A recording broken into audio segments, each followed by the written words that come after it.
Good morning student. आज हम discuss करेंगे बोर्स मॉडल। कल हमने डिस्कस किया था लाइन स्पेक्ट्रम और एटॉमिक स्पेक्ट्रम ऑफ हाइड्रोजन और हाइड्रोजन लाइक पार्टिकल। आज हम डिस्कस करेंगे बोहर मॉडल। किसके लिए? हाइड्रोजन एटम के लिए। Bohr model for hydrogen atom. Niels Bohr ने क्या किया भाई? Niels Bohr give new model to explain the line spectrum of hydrogen atom.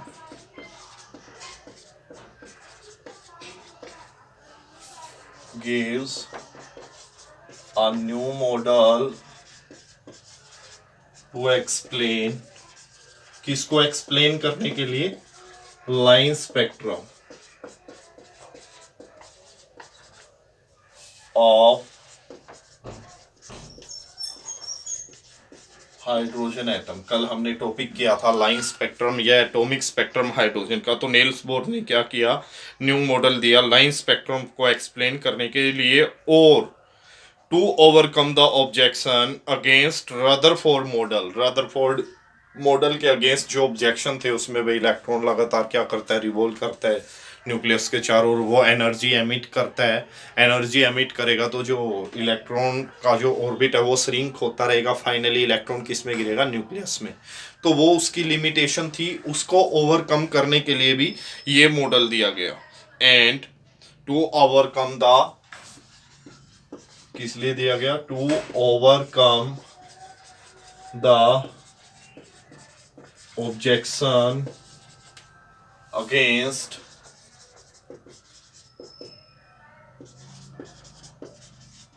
Rutherford model of an atom. जो रदरफोर्ड मॉडल के ऑब्जेक्शन थे उनको ओवरकम करने के लिए नील्स बोर ने क्या किया भाई? प्लैंक क्वांटम थ्योरी को यूज किया। किसको एक्सप्लेन करने के लिए? कि इलेक्ट्रॉन रिवॉल्व करता रहता है न्यूक्लियस के चारों ओर विदाउट लूजिंग एनर्जी।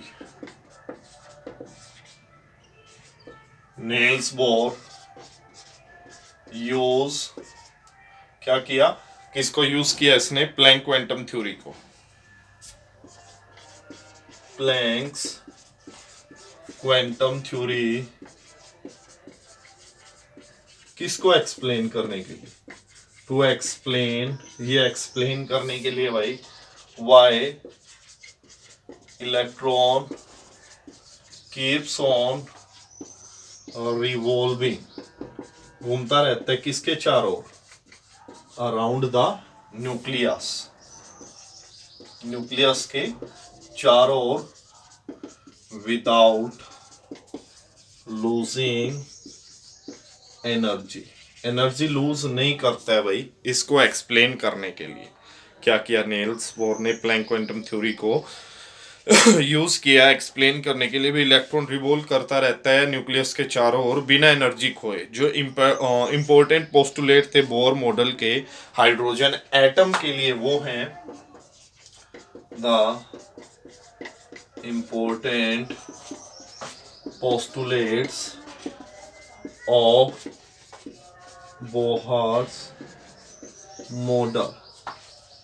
जो इंपॉर्टेंट पोस्टुलेट है बोर मॉडल के, किसके लिए?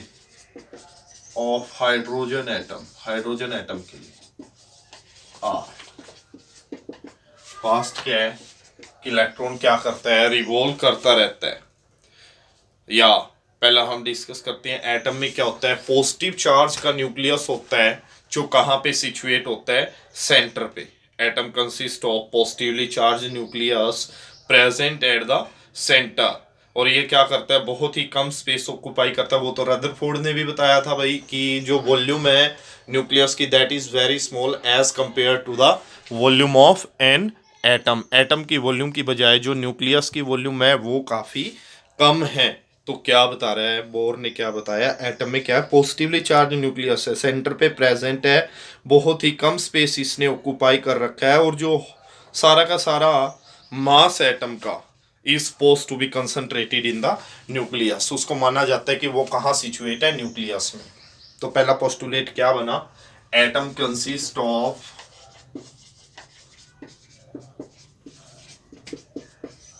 Positively charge nucleus. Positive charge का न्यूक्लियस होता है present at the centre, present at the centre occupying a very small space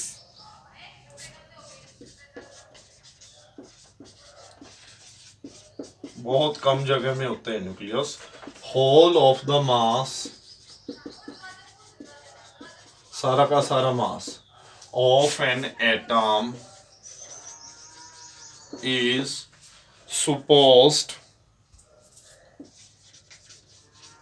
माना जाता है to concentrate in the nucleus. जितना भी मास होता है न्यूक्लियस एटम का, वो कहाँ स्थित होता है? न्यूक्लियस के अंदर।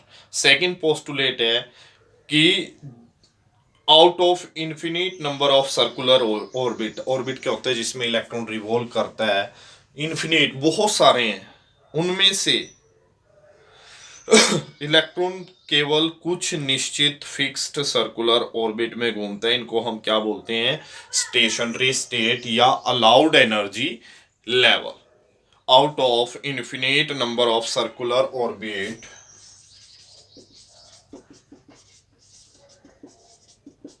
infinite number of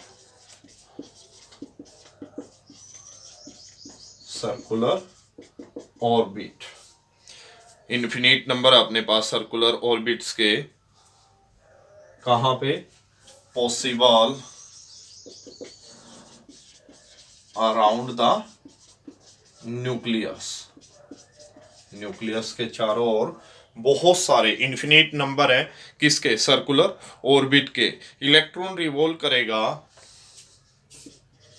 electron revolve in a fixed, कुछ ही है, out of infinite number of circular orbit, बहुत सारे सर्कुलर ऑर्बिट में से electron revolve only in certain definite, certain electron revolve करेगा इन सर्टेन डेफिनेट, डेफिनेट और fixed orbits called, in fixed orbit को क्या बोलते हैं? Stationery state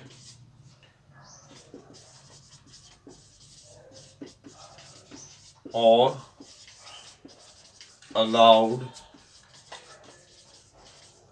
energy levels। Revolve only लिख लेंगे भाई, इलेक्ट्रॉन रिवॉल्व ओनली इन, भाई ये पता क्या कह रहा है कि बहुत सारे सर्कुलर ऑर्बिट है न्यूक्लियस के चारों, और इलेक्ट्रॉन केवल उन्हीं ऑर्बिट में कुछ ही फिक्स्ड एनर्जी के ऑर्बिट में रिवॉल्व करते हैं, और फिक्स्ड एनर्जी के ऑर्बिट को हम क्या बोलते हैं? स्टेशनरी स्टेट या अलाउड एनर्जी लेवल। तीसरा पोस्टुलेट है, जब भी कोई इलेक्ट्रॉन रिवॉल्व करता है स्टेशनरी ऑर्बिट में, वो अपनी एनर्जी लूज नहीं करेगा। जब तक वो एक फिक्स्ड ऑर्बिट में घूमता रहता है, कोई भी एनर्जी का गेन और लॉस नहीं होगा। तो क्या लिखेंगे इसमें? As long as an electron revolves in a particular और स्टेशनरी स्टेट, पर्टिकुलर ऑर्बिट और स्टेशनरी स्टेट या orbit, it neither emit nor absorb energy. क्या लिखेंगे इसमें? As long as an electron revolve in a particular orbit or stationary state,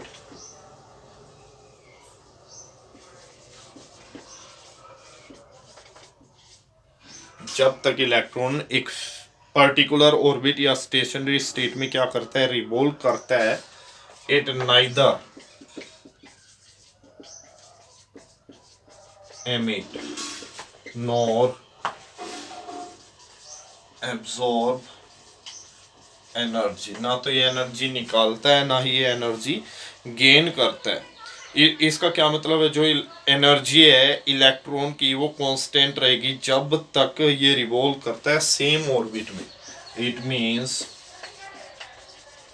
क्या मतलब है, energy of an electron remain same या constant as long as, जब तक इट रिवॉल्व, ये क्या करता है, रिवॉल्व करता है in the same orbit.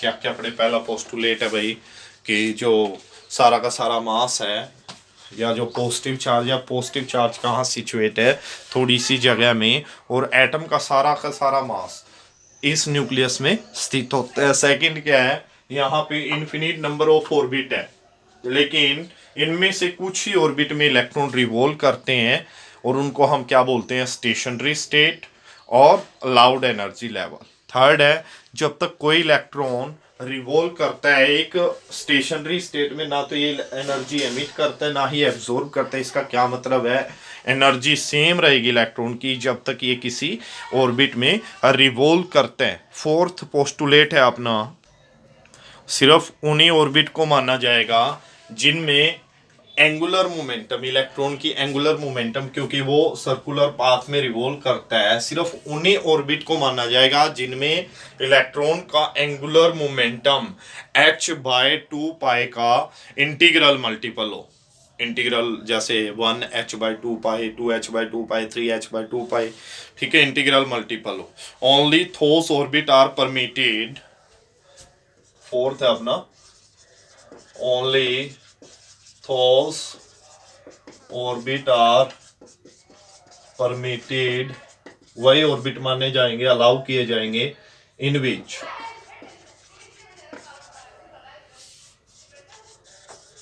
Angular momentum of electron is integral multiple of h/2। जो एंगुलर मोमेंटम कितनी आती है अपनी, एम ओमेगा होता है, उसकी जगह क्या आता है, m v r mass electron क्या है, तो MEV/r इंटीग्रल मल्टीपल NH/2। ठीक है, यहाँ पे h क्या है, v r, h is Planck's constant, जिसकी वैल्यू होती है 6.62 इंटू 10⁻34 जूल पर सेकेंड। ठीक है, तो क्या कह रहे हैं, सिर्फ उन्हीं ऑर्बिट को माना जाएगा जिनमें एंगुलर मोमेंटम किसका मल्टीपल हो, h/2 का इंटीग्रल मल्टीपल। n क्या है, integer, where n is equal to 1 2 3 etcetera. ये है अपनी। नेक्स्ट है अपना एनर्जी। जब तक जो थर्ड पोस्टुलेट था वो ये था कि जब तक इलेक्ट्रॉन एक ऑर्बिट में रहता है कोई भी एनर्जी का एमिशन या एब्जॉर्प्शन नहीं होगा, एनर्जी ना तो एब्जॉर्ब होगी ना ही एमिट होगी। लेकिन जब इलेक्ट्रॉन क्या करता है, जंप करता है one energy level to another, तो एनर्जी एमिट भी हो सकती है और एब्जॉर्ब भी हो सकती है। तो फिफ्थ पोस्टुलेट क्या बना अपना, एनर्जी इज एमिटेड और absorb, energy is emitted or absorbed by the electron, कब, when it jump from one energy level to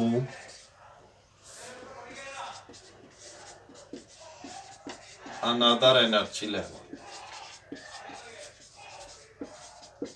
एक ऑर्बिट में तो फिक्स रहेगी भाई, जब तक एक ऑर्बिट में रिवॉल्व करता है। हमने थर्ड पोस्टुलेट पढ़ा भाई, एनर्जी ना तो एमिट होगी ना एब्जॉर्ब होगी जब तक इलेक्ट्रॉन एक निश्चित ऑर्बिट में रहता है। लेकिन फिफ्थ में क्या बताया, एनर्जी एमिट होगी या एब्जॉर्ब होगी जब ये क्या करता है, by the electron when it jump from one energy level to another energy level। जो एनर्जी है वो एमिट होगी या एब्जॉर्ब होगी इन डेफिनेट क्वांटिटीज, और उस डेफिनेट क्वांटिटी को हम क्या बोलते हैं, क्वेंटा। क्वेंटा क्या था, packet of energy. The energy is absorbed or emit in a fixed quantity called quanta। quanta means packet of energy। और जो फ्रीक्वेंसी है रेडिएशन की, एब्जॉर्ब होती है रेडिएशन, मतलब जो एनर्जी एमिट होती है रेडिएशन की फॉर्म में ही होगी। द एनर्जी जो रेडिएशन होती है उसकी एनर्जी कह लो या फ्रीक्वेंसी लिखते हैं, द फ्रीक्वेंसी ऑफ रेडिएशन। कौन सी रेडिएशन, जो एमिट हुई है, एमिटेड और एब्जॉर्ब्ड बाय द, किसके द्वारा, इलेक्ट्रॉन के द्वारा। द फ्रीक्वेंसी ऑफ रेडिएशन, जो पता क्या, इलेक्ट्रॉन जब एक एनर्जी लेवल से दूसरे में जंप करेगा वो एनर्जी एमिट या एब्जॉर्ब करेगा, रेडिएशन ही निकलेंगी, रेडिएशन बोल सकते हैं। तो जो फ्रीक्वेंसी है रेडिएशन की, एब्जॉर्ब और एमिटेड, ठीक है, by the electron when it jump, ये जंप करता है कहां से कहां, from one energy state to other या another energy state is given by, कितनी होगी, ई किसके इक्वल होता है, एच न्यू। न्यू किसके इक्वल होगा, ई बाय एच, तो न्यू किसके इक्वल होगा, del E by H, del E by H. और del E change in energy किसके इक्वल होगा, del E to minus E one. E two क्या है, हायर एनर्जी लेवल की एनर्जी, और ई वन क्या है, लोअर एनर्जी लेवल की energy. Where E one and E two are the energies of lower and higher energy level. तो ये negative होगी जब वो क्या करेगा, हायर टू लोअर जंप करेगा, लोअर टू हायर, नेगेटिव मतलब चेंज होंगे। देखो ये लोअर की है, कम वैल्यू होगी, ये हायर की है। जब इलेक्ट्रॉन जंप करेगा हायर टू लोअर तो E2 ज्यादा होगा, E1 कम, E1 minus E2, sorry E2 minus E1, ये वैल्यू बताएगी हमें फ्रीक्वेंसी के बारे में। Where E1 and E2 are the energy, ये आगे डिस्कस करेंगे भाई, energy of lower and higher energy level respectively. यानी E1 है लोअर एनर्जी लेवल की, E2 है हायर एनर्जी लेवल की। अब बोर थ्योरी लगाएंगे हाइड्रोजन एटम के लिए, जो हम कल डिस्कस करेंगे। आज के लिए ये बेसिक पोस्टुलेट करेंगे आप बोर मॉडल के लिए। किसके लिए बोर मॉडल, हाइड्रोजन एटम के लिए। आज के लिए इतना ही, थैंक यू।